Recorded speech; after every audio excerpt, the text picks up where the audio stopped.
بسم الله الرحمن الرحيم. سوف نستكمل حديثنا عن مصطلحات في التاريخ والآثار. أحداث المصادقة هو ما يخرج عن النظام والمألوف. الأخبار أو الأحداث هي الأحداث الصحيحة التي يعترف بها تاريخيا بعد استبعاد ما هو مزيف ولم تثبت صحته.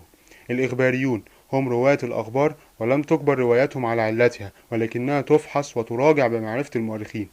اختصار العبارة اللاتينية ميلادي، ومعناها عند النصارى سنة السيد، أي سنة ميلاد المسيح عليه السلام، ويلحق هذا الرمز بالتاريخ الميلادي ومعناه بعد الميلاد. أخرويات هي النظرة الخاصة إلى الحياة الآخرة، وقد اهتم بها المؤرخون الدينيون المسيحيون حينما ربطوا أحداث الحاضر بالمصير الأخروي. إخشيديون هي أسرة حاكمة أسسها محمد بن طاغي الإخشيد بمصر سنة 323 هجريا 934 ميلاديا، واشتهر من حكمها قافور الإخشيدي، وظلت تقاوم هجمات الفاطميين على مصر من الغرب حتى سقطت سنة 308 هجريا 969 ميلاديا. إخناتون أو أمينوفيس الرابع هو الملك أمنحتب الرابع الذي أقام ديانة الإله آتون أي كرسي الشمس، وذلك بعد أن حاول القضاء على جميع آلهة الدولة في ذلك الوقت. إخوان بصافة في الفارسية بمعنى الإخوة. أطلق دراويش المولوية هذا الاسم على أنفسهم باعتبارهم إخوة متصافين متحابين، وهم غير جماعة إخوان الصفا الذين تكونت جماعتهم في البصرة في نهاية القرن الرابع الهجري نهاية القرن العاشر الميلادي. إخوان الصفا هم جماعة غامضة الميول والنشأة، ازدهرت لها مدرسة فلسفية في البصرة في القرن العاشر الميلادي الرابع الهجري، وعرفت لها مجموعة من الرسائل في الفلك والرياضيات والجغرافيا والأخلاق والموسيقى، وهي غير إخوان البصافة. الأدارسة هي أسرة علوية تنتسب إلى إدريس بن عبد الله، تولت الحكم في المغرب الأقصى سنة 172 هجريا 788 ميلاديا، وأسست مدينة فاس لتكون عاصمة لها، وظلت تدعو إلى الإسلام وتنشر الحضارة بين البربر إلى أن انتهى عهدها في زمن الخليفة الأندلسي الحكم الثاني، وهو آخر أمراها أو خلفائها. أدوات الشظايا هي أدوات من الشظايا التي تنفصل عن حجر الصوان عند ضربه، استخدمها إنسان عصر ما قبل التاريخ وهذبها في شكل أسلحة وأدوات متنوعة، وهي أحدث من أدوات النواة.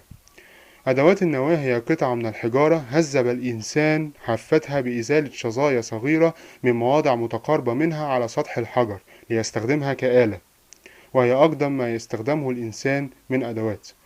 أرجمان أو أرجوان هو صبغ أحمر كانت تصبغ به ثياب عظماء الرومان، أو هو لون لثوب أرجواني كان يرتدى رمزا للسلطة ورفعة المنزلة على عهد الرومان. أرجواني هو لون أحمر ضارب إلى الزرقة بين القرمزي والبنفسجي، كان شعار أباطرة بيزنطة. أرجواني أو أرجواني باذنجاني هو لون بنفسجي غامق أشبه ما يكون بلون الباذنجان الأسود.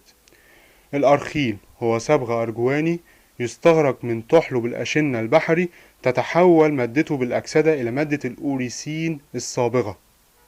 أرض السواد هي الأراضي الخصبة في جنوب العراق، أطلق المسلمون عليها هذه التسمية أيام الفتوحات الإسلامية لميلها إلى السواد خاصة بعد غمرها بالماء.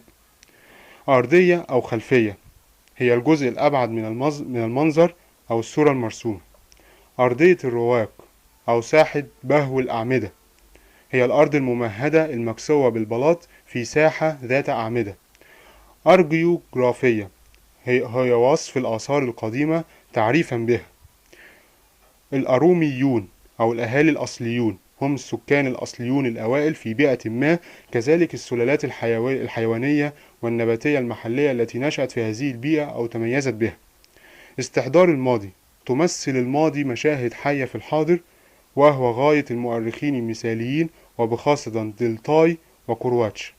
وللحديث بقية إن شاء الله. شكرا.